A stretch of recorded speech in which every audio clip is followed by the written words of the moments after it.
Lynched on CTV, proudly brought to you by Christchurch's #1 dining offer, Sequoia 88 at the Redwood Hotel, a food concept unequalled.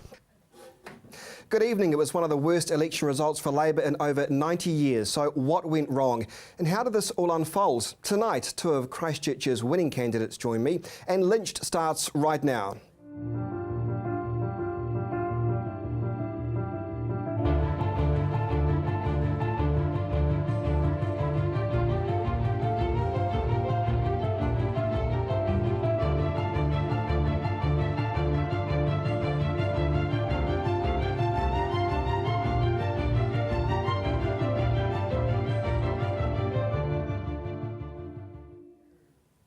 Good evening to you. Well, National's Nikki Wagner, who once famously said the boundary changes meant her seat was simply unwinnable, won her seat, and one of Labour's most experienced MPs, Ruth Dyson, won her Port Hill seat again, but the party vote again stayed with National. So why did that happen?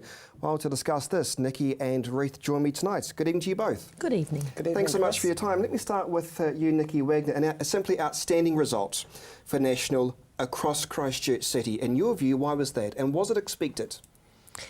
Well, you're never really sure, but I think the average Christchurch person realises what a really terrible disaster we've had, what a tough time we've had, but they think that we've delivered on that the resources there, that we've had the support, and the Prime Minister has been in Christchurch week after week after week. So they're not unrealistic, they know things aren't perfect, but they think we've done as best that could be done.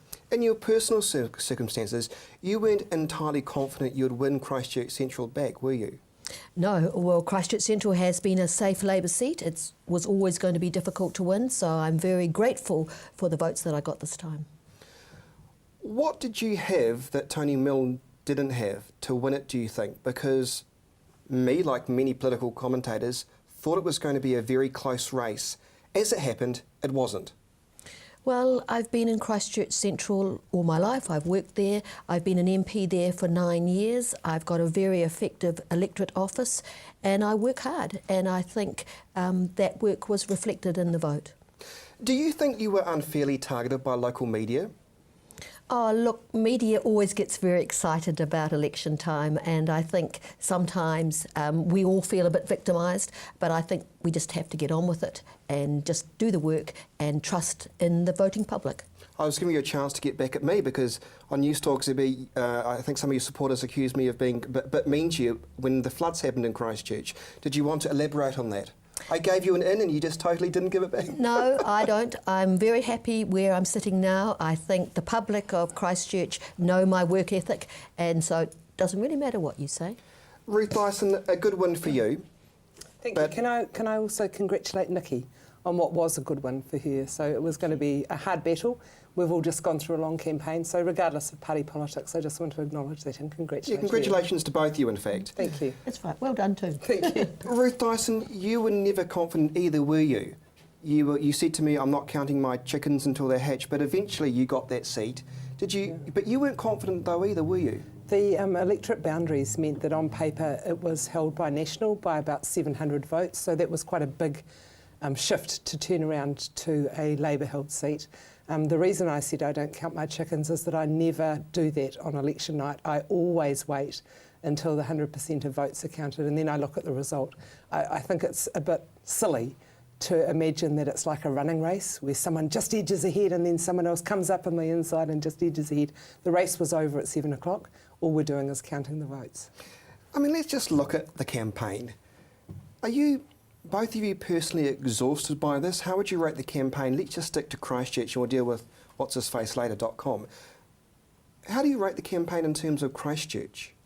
I think it's been a tough campaign because really we've been working very hard since the earthquakes and it just continues on. And we had one election after the earthquakes and this is the second one. And I'm sure Ruth's the same as me. We just work and work. And yeah, we are tired. What about for Labour's point of view? I think it was it felt to me like Canterbury was really operating on quite a different discussion basis than the rest of the country. I mean, most of our conversations are still focused around quakes, certainly in our electorate. We've still got lots of unresolved quake issues. So that tends to be the starting point of a discussion. about election campaigns, whereas the rest of the country, of course, that doesn't enter the conversation. So it did feel as if nationwide media was having one discussion and then there was another much more localised discussion going on here. Let's briefly touch then on nationwide media. Do you think they've done a good or bad job reflecting the issues faced in Canterbury, or do you think it's been overplayed by some quarters? Ruth Dyson. I don't think there's been much in-depth analysis of any issue, frankly. The lack of rigorous political reporting I find quite depressing. We often get very shallow headlines or speculation. And this is a criticism of the structure of the media, actually. I think we've got less column inches or fewer column inches and less airtime, and people tend to be less specialised. So we don't get the knowledge that previously journalists had with the expertise in education or health or local government, whatever, able to report on that. I think the pressure on journalists is immense to turn over stories faster and faster. Social media has a role to play in that. So it's not a criticism of individual journalists, but really the structure of the media is quite different. And I think we get shallower reporting as a result. I actually want to talk about social media a little bit later in the program, but Nikki Wagner, how would you describe, I suppose, the national media and how they've interpreted this campaign? Because by and large, it's been a sideshow from Kim.com, isn't it? I haven't heard much about policy other than the leaders' debate, where I got more of a sense of, all right, Labor is definitely left and National's definitely right. Yeah, I think it's been all about distractions, and I do find it frustrating that it's almost like the media dances on the end of a string and they follow every distraction and they don't really report what the average person wants to hear. I think all parties would have felt that they spend a lot of time thinking about policy, trying to present it, but really those messages didn't get out. Fair comment, Ruth Dyson? I think it is. A lot of people approach me and say, do you have a policy on X, Y and Z? I think, yes, we do. Give it to them. They read it and they say, that's great, but I hadn't heard about it. So, communication with individual voters on your specifics of policy is actually quite frustrating. But then again, it is up to residents to make informed decisions themselves. Nothing stopping them from clicking on the internet and seeing your policies, is there? Yeah, absolutely not. But I think people think that they should be discussed in a public arena. They think that you should be able to have a discussion on television or in the newspaper that actually reflects the issues that they're going to be voting on, not necessarily following up every single distraction, every single exciting conflict that really doesn't mean a lot. Ruth Dyson, why did National, by and large, take out the party vote for most of Christchurch? They took out the party vote for most of the country. I think people are really very supportive of John Key as the Prime Minister. There's lots of policies that National have either introduced or are going to introduce that are unpopular, but his personal popularity seems to outweigh that. So I think people voted for John Key as the Prime Minister. Now that's interesting you say that, because one of the key differences I saw from the billboards is that there you were, Nikki, smiling with John Key. Ruth Dyson, David Cunliffe, nowhere to be seen. I had David Cunliffe on every second hoarding board in my electorate. Did you? Yep, absolutely. Why not on every billboard? Because we had individual ones with just the candidate, or we had ones with David. Am I going down the argument that doesn't exist anymore? Yeah. Okay. Well, you're welcome to pursue it, but you're on a losing path on that one. Yeah. Well, am I though? I want to discuss the leadership issues later. Well, after the break, the government stays the same in this country, but so do the issues facing us in Christchurch. So what are those issues? That's next.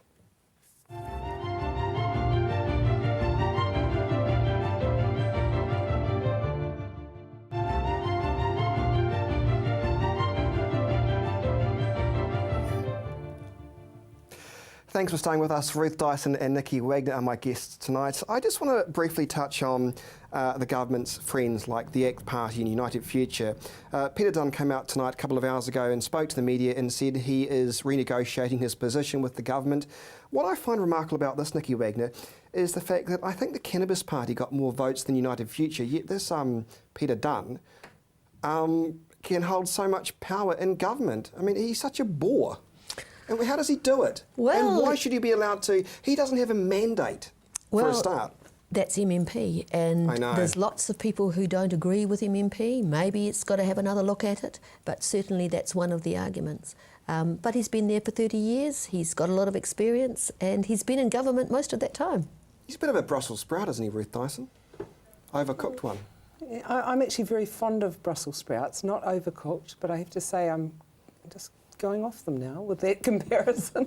Well, what do you think then? I mean, does it concern you that United Future got less votes than the Cannabis Party? Yeah, I didn't know that. Yet Dunn can, be back in as Revenue Minister or whatever. Yeah, it is one of the portfolio. Frustrating things about MMP. I want to ask you this question again, though, about National. They did so well in Christchurch, Nikki Wagner, and correct me if I'm wrong here, but there was a sense I was saying all along on some of the Newstalk ZB national programs that the political landscape in Christchurch was perhaps different to that of the national polls, given the issues we face with EQC issues, with insurance issues. I was wrong, though. Why do you think that was? I don't think you were wrong. I think the issues are different. And I think the decisions probably were different because there's no doubt about it. Earthquakes still loom very large in Christchurch. And there's really two sides to that. There's still the people who are coming through that are struggling with the aftermath, which may have lost somebody in their lives, their houses, EQC or insurance, and they are coming through that process, and there's still some that are really struggling. But on the other end, there's people who are seeing great opportunity in our city. There's lots of jobs, young people are in training, the unemployment rate is very low, so there's a lot of positives too, and I think that's just balancing out. Ruth Dyson, would you agree with that? Because I was shocked that Labour came out so badly in Christchurch. Were you? I was disappointed that we did so badly. But not shocked? No, not shocked. We've had a really positive response, with the exception of people like yourselves as commentators, actually, to our alternative approach to earthquake recovery. I think it was a really solidly thought out policy platform, and people that have read it who are involved in frustrations of their own have said that's the solution, that's a really good policy. There's also a school of thought that after big traumatic events like we've been through, that people are reluctant to change. So it is the better the devil you know sort of thing, but also the risk associated with change is just too big a punt for them to take. So they're saying, well, we're not happy, we're a little frustrated or a lot frustrated, we don't agree with what's happening. But I think we can agree on that because I believe that a lot of people in Christchurch thought, well, I'm not really happy with National, but gee, if I go with Labour now, is that going to stall the rebuild more? Do you think there's some truth in that? Yeah, I think that's a possibility. Yeah. Nikki Wagner? Yep, I think so. I mean, certainly people said to me, you've got to be there, you've got to continue with the work, we've got a lot of work to do, it's getting in momentum, it's happening, we're beginning to see things change, so we want to keep it going. So maybe. But people in Ilam electorate, where Jerry Brownlee is the MP, it's always been a rock-solid national seat. He lost quite a few votes, and I think that national people were really expressing their disapproval with not just the speed of the recovery, but his behaviour as a minister as well. But not just that, though. When it came to Labour, I thought it was always ironic that the campaign slogan was vote positive, yet I personally felt Labour's political posturing was about as positive as David Cunliffe's daily sermons on poverty. It didn't seem sincere, Ruth Dyson. I felt as if I'd run a really positive campaign. I'm genuinely surprised that you say that. Yeah. Really? I don't like negative politics. Yeah. Do you think it was a positive campaign, though? Can you look back from Labour's point of view and think, we did the best we could, it was positive, it was vibrant, because you had that's always a dangerous thing, putting the word positive in a campaign, isn't it? Considering that David Cunliffe had to rebuttal, Kim.com rubbish and all that kind of stuff. Well, of course you always have to do that as well, and you do more of that in opposition, and you tend to be more negative in opposition because you're responding to the government's agenda. I still think we ran a positive campaign. I felt as if I did. I want to talk about social media because we all thought that was going to play an important part in the election campaign. As it happened, it did not. I say that because on my Facebook page, when I said Nikki Wagner's on the program tonight, Nikki Wagner did nothing for me during the floods. Nikki Wagner, ask her who she's helped. The election was rigged. But I have to say that Facebook doesn't seem to be a true reflection of the election outcome. Why? Because National won overwhelmingly in Christchurch. Ruth Dyson, what do you put this down to? I think Facebook friends and their comments are a reflection of the friends that you've got on Facebook, and they're not reflective of the general populations. And you're more likely to get somebody posting on Facebook who's got a gripe, actually, rather than somebody who's saying something positive. People use that as an opportunity to express their frustration. So they will say negative things. It's a platform, because but it's not platform necessarily for a them. true representation. Got to go to a break, but Nikki Wagner, would you agree with that? Yes, it's a platform and it's anonymous, so people say things that they would never say to your face or would never say in polite tell company. me about it. Anonymous? Tell me about it. Huh? It's not anonymous. I mean, people's names are on their posts. I think the comments they say to you, they probably wouldn't say to your face. Yeah, that's different than being anonymous. Yeah. Yes, that's true. I was thinking about things like the Stuff website, where there's a whole lot of trolls that come out instantly behind things with fake names. Don't bother with that, believe me. There's always so much, probably about 4 of the same people probably. Well, after the break, 3 more years and so much more to achieve. So what are the top priorities for these 2 MPs? Stay with us.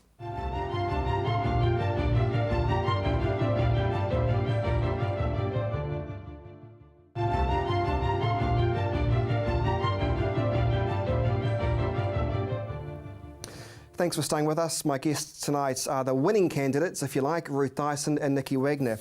Ruth, I want to start with you on this one. Has Labour forgotten about middle New Zealanders? Because that's what your former leader said over the weekend, time and time again, that Labour needs to regroup and realise where its heart is. I certainly think we need to regroup and we need to rebuild. I don't agree that we've forgotten about middle New Zealand. Our campaign was based around jobs, about homes and about families and security. So Seems to me like that's middle New Zealand. I don't think that we've got our messaging right. I don't think people are listening to us. We're not communicating properly. But I don't think we have forgotten middle New Zealand. So how could the party have communicated better then, do you think? That's going to be part of the analysis that I really, really hope we do properly. We need to work out what we did right and what we did wrong, and I'm not nearly up to that stage yet. I mean, we haven't had our first caucus meeting since the election. It was only 2 days ago. Is that tomorrow, your caucus meeting? Tomorrow is our caucus meeting. It's going to be awkward, isn't it? I think it'll be a sad occasion. I'm saying goodbye to some colleagues who didn't get re-elected, so that's quite sad. Should Labour or could Labour have done more to distance itself from Kim.com? I thought that David Cunliffe was pretty categorical in saying that they won't be part of any government we form. John Key kept insisting they would be. And the media on television kept referring to the preferred or perhaps the coalition. So because John Key said it, the media repeated it, despite the fact that David Cunliffe had consistently, categorically ruled Mana Internet out of being part of an agreement with us. You see, the irony of all this, didn't Labour take out most of the Māori seats? Yes, we did, yeah. So is the irony in there? Is it bizarre then that Māori still has faith in Labour, yet you lost so badly in some of the other seats across New Zealand? No, I don't think so. I think the reason that those have gone back to Labour is that the strength of the Māori Party who have been holding them was really in Tariana and Pita as their founders. They've both gone now, so I think they've lost their strength. So people voted against us in the Māori electorates because of the foreshore and seabed and because the Māori Party was there as an alternative. They don't see the Māori Party there as an alternative and they're returning to Labour. Nikki Wagner, in your view, did Labour forget about its core constituents? I don't want to comment on what they did. I think what we did was really try and focus on the things that matter to New Zealanders and try and say that New Zealand was going in the right direction and that a vote for us would continue that work. Well, in the end it worked, didn't it? Because every time you were asked about Kim.com and all that kind of palaver, that was mainly ignored by most national MPs. And to give you credit, actually, left-leaning political scientist Bronwyn Hayward gave you credit for keeping out of the dirtiness, the grubbiness of it, despite the fact a lot of it was actually from the right. Basically, my positioning was I don't know those people, I have nothing to do with it. All I'm interested in is working in Christchurch and sorting out Christchurch Central, and that was absolutely true. Ruth Dyson, I just want to touch on dirty politics. Great read. I think it was important to let New Zealanders know how grubby some politicians can be, and bloggers, particularly those on the right, but it didn't make a difference. Is that because people always think of politicians as the lowest of the low, they don't trust them. And all that book did was confirm that for them, but it seemed to have absolutely no impact on the political scale, did it? I think that the people that it had impact on are politically interested people who really followed the nuancing in that book. But the majority of New Zealanders weren't following it, or did, as you suggested, where they said, a plague on both their houses, basically. And I think that's really sad. That book exposed practices in New Zealand that I think are unacceptable. Manipulation, personal destruction of individuals. It was a horrific read, actually. I was really proud of Bill English, who said, I won't have a bar of that sort of behaviour. He was the only National Party politician that I heard say that, who actually stood up and said, that's not my style of politics. It's clearly going on. It's probably still going on, and I think it should have been exposed. You see, the good thing about that book, though, regardless of you left or right, what I think it will do, though, is it'll clean up the political system. I don't think people will feel safe now emailing or Facebooking that blogger, whether it's left or right, details about anything that appears slightly grubby. I think it'll actually do the political system a service, won't it, Nikki Wagner?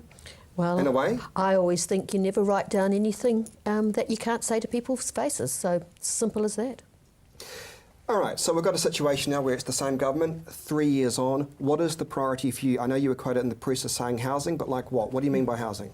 I'm very interested in the opportunities that are coming out of the rebuild of Christchurch, and one of those opportunities is how we can create better, more innovative and good ways of having affordable housing. And that's in design, it's in how you place sections, it's in terms of the technical way that they're working, the materials, and simply we've got another option, how they're built. Perhaps we're already seeing houses being built in factories and being brought on site, and I think we've got an opportunity to come up with some really good ways of building affordable housing that could translate right across the country. So that's one thing. The second thing I'm really interested in is the development of the Avon Otakara River Park, which will go from the Botanic Gardens right down to the sea. A fantastic piece of land that was the residential red zone, 4 times the size of Hagley Park, and there's wonderful ideas throughout the community of what we can do with that, and we're beginning to talk about that in the next few weeks. And the final thing is, I think we've got a real opportunity in Christchurch to bring our young people and keep them engaged. There's opportunities in education and training and in jobs, a seamless way through, and I think we need to be working really hard to make sure that we engage our young people and keep them here to rebuild our city. They're already coming back from overseas. There's a real excitement in our engineering schools, and people can see something that they can contribute to and have a place worthwhile. Ruth Dyson, another 3 years in opposition. You're going to be frustrated? There's 2 parts of being in Parliament. One is representing your constituents, like on local issues, being their advocate and support person, and that doesn't actually matter if you're in opposition or in government. You can still be really effective. So I love that part of the job. That's why I wanted to be an electorate MP again. The second part is participating in Parliament, and of course that's frustrating in opposition. When people say we should have a longer parliamentary term, I say not when we're in opposition, only when we're in government. It is really frustrating, but that's the role in a democracy, is to represent your constituents. We're out of time, Ruth Dyson. Appreciate you coming in. Thanks. Congratulations, Nikki Wagner. Nice to see you as well. Thank you, and congratulations Cheers. to both of you. Thank you. Well, finally tonight, David Shearer said in a roundabout way, Labour forgot about its middle New Zealanders and became too obsessed with pleasing special interest groups. What he was really referring to was minority groups, but he dare not say it for fear of being attacked by the extreme left-wing factions within his own party. When I was reporting at Labour's headquarters on election night for Newstalk ZB, Middle New Zealand was nowhere to be seen.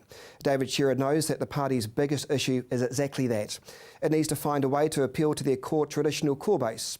Labour listened too much to political activists who had the ability to generate fantastic print copy, but in the end, hateful politics failed to change the minds of decent, hard-working New Zealanders. You have a great week.